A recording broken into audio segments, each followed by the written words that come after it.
bu'aan qayyaa dubartii maali faayidaan isaa maali? Bu'aan fayyaa gaariidha. Namni hundi dhukkubdu qubatii miila harka dhukkuba qajaan.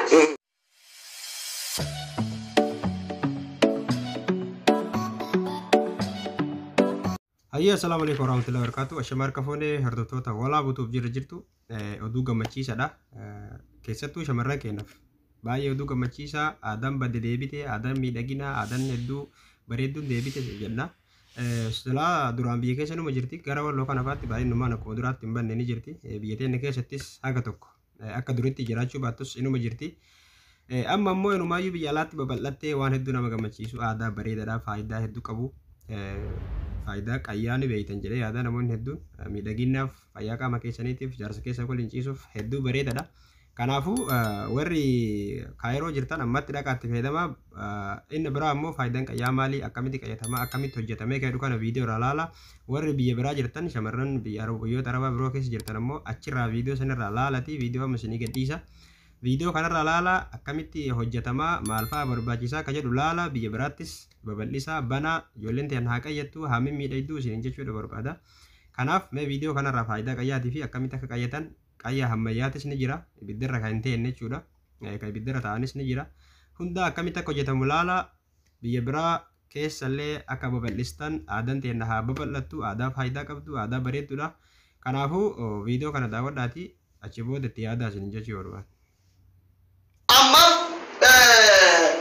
mana qayyaa jirra mana qayyaatti argamna yookiin mana meekaappii masaajii jirra mee akkamitti qayyatama qayyi kun maaliif barbaachisa dubartii qayyatte mi'aan isii jaalatan akkami jaalallee akkami waan jedhu warri dubartiin teessa qayyattu yookiin jaartiin teessa warra wallootaati hin beeytanii I think nama shiroo sooqidda qabne dubartiin hin qayyannee fi ta qayyatte wajjin namni bule nama shiroo sooqidda qabne nyaate jedha dhiirri tokko tokko ana akka kiyyatti yeroo hedduu tan aggaattamtu tan qayyanne waa'ee qayyaatu tan beekne umrii kiyya guutu shiroo sooqidda qabne nyaachaa ture jechuudha abaarsa qabaachuun oolu kanaaf warra mana qayyaa dhufe shamarran keenya hedduu as keessa jira ani warra qayyanne san dhiisee irra takkaatii fudhadhee galuun kiyyan oolu hin badhaafama.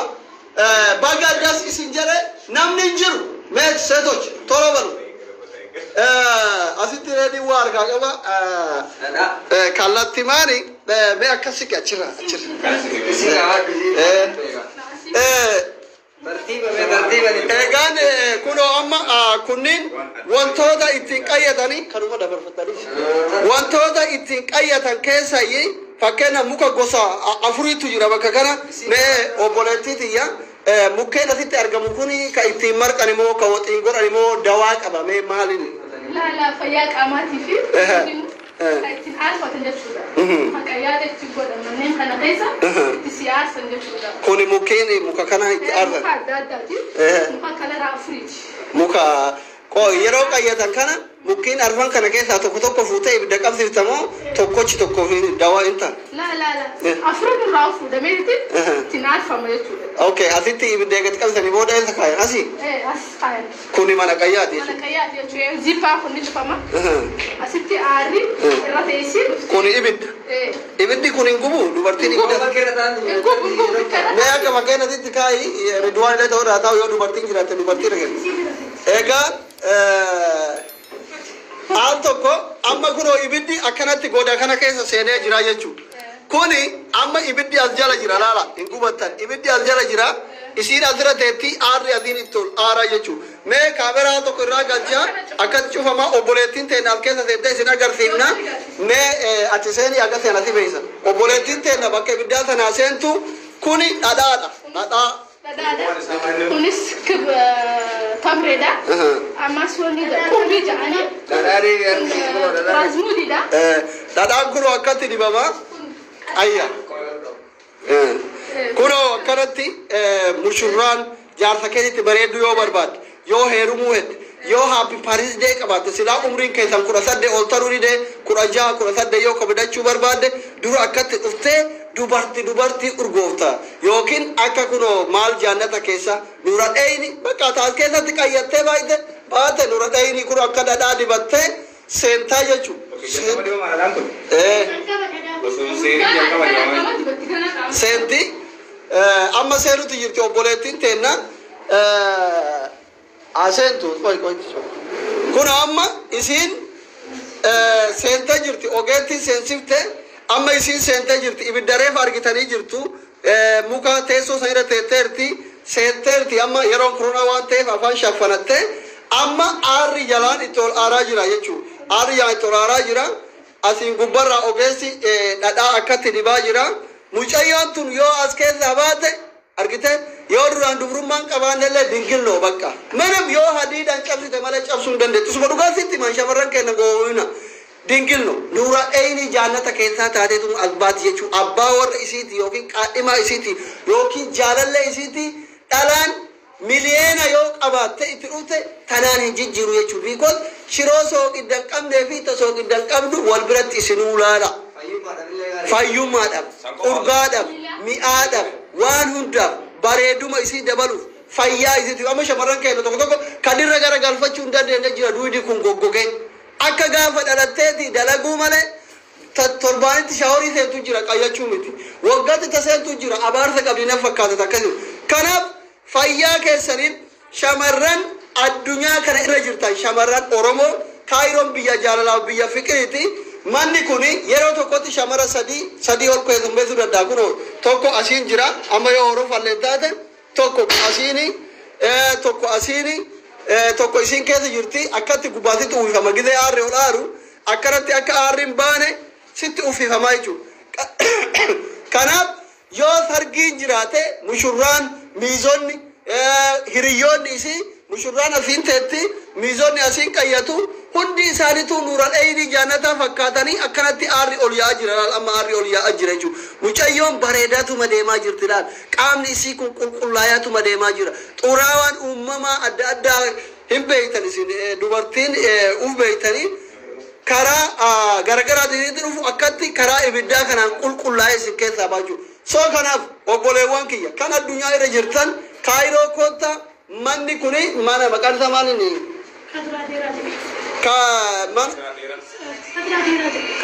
kadraa dheerati mana miidhagina kadraa dheerati kadraa namni hin beekne jiru obboleettii ta'e kadraa irreedduu ijoolleen Kaayiroo hin beekanii ijoolleen biyya biraallee hin beekanii nama beekamaadha mana miidhagina dubartoota kadraa dheeraa yoo jettan namni isinitti himnan jiru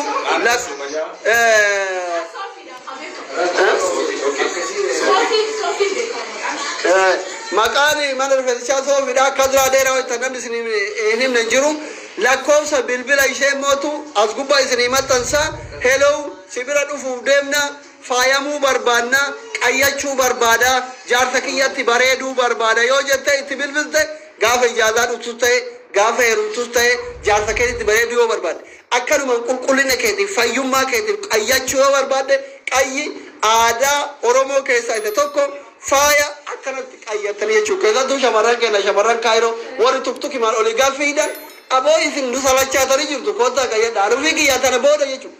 Naddoon Kaayiroo keessi takkitti taqqayyanne akkanan salaam keessallee naayinaan hin jedhin salaama rabbillee karaa gubbaan hin gamatin bikoon warra qulqullina ofii eeggatu warra qayyate baay'ee as keessatti arge waan ta'eef isin hin barbaannu jechuudha. Karaa biraatiin kun immootu haala ammayyaatiin maashinaa yoo of bareechuu barbaadde qayya arabaa jedhama kun sun ka aadati kaama isin agarsiise ka aadati kun immootu ijoollee biyya arabaa turanii warroota biyya faranjii jiru nuti aadaa boodatti hafa ibidda irratti hidhate maashinaa sitti shiduu dandeenya jechuudha as jalaa ibidduma si shidama waan ta'eef rakkoo. Kanaaf mee obboleettii tiyya mee qoyina nuti ni shigaa hodheettee mee obboleettii teenna al tokko ati intala dubartii takka nama mana kana keessa dalaguudha bu'aan qayyaa dubartii maali faayidaan isaa maali? bu'aa fayyaa gaariidha. Naam namni hundi dhukkubdu naam qurxummatii miila harka dhukkuba qajaar sanbiitu fayyaa fi miidhaginaafoo abbaa manaatti bareeduufoo akka abbaa manaatti bareeduufis qaama ifiin toluufis soft ነው የሚሆነው በጣም ደስ የሚል ነው። በአማርኛ ምን አፋር አማርኛ አድሮ አስተላልፍ ይሄ ደግሞ እንትን ነው ይሄ ቡኻሪ ነው በጭስ ብቻ ነው እዚህ ውስጥ ውሃ ነው ያለው በጭስ የሚወጣ ብቻ ነው ስቲም ማለት ነው ለገላችን ይሄ ስቲም ነው የውሃ ስቲም ይሄ እነኝስ ይሄ ደግሞ ጥቁር አዝሙድ ይባላል ይሄ ደግሞ ከርቤ ይባላል ይሄኛው ነጭ ይሄ ደግሞ ቅቤ ነው ይሄ ደግሞ ማር ነው ይሄ ደግሞ ኮኮናት ዘይት ነው ይሄ ደግሞ ቀሲል ይሄ እርድ ተደባልቆ ከማር ጋር ማለት ነው ፊትሽም ትቀበያለሽ ሌላ ደግሞ ቅቤና በማር ተደርጎ ገላውን ሁላ ነው የምትቀባው እዚህ ስትገባ ማለት ነው ስቲም ስታረግ ገላውን ሁላ በማርና በቅቤ ነው የምትታሻው ማለት ነው ገላውን እነዚህ ዝጋያ ደግሞ እርድና ማር ወይ ቀሲልና ማር በቃ የፈለገችው ማለት ነው መርጣ ከዚህ ውስጥ ማለት ነው እነዚህ ዝጋያ ያለው እንጨቶችስ እነዚህ ይሄ ደግሞ አራት አይነት እንጨት ነው አራት አይነት እንጨት ከአራቱ ይወሰዳል ማለት ነው ከዛም በኋላ እሳት ላይ ይደረጋል ከእሳት ተቀጣጥሎ ማለት ነው ከሰሉ ላይ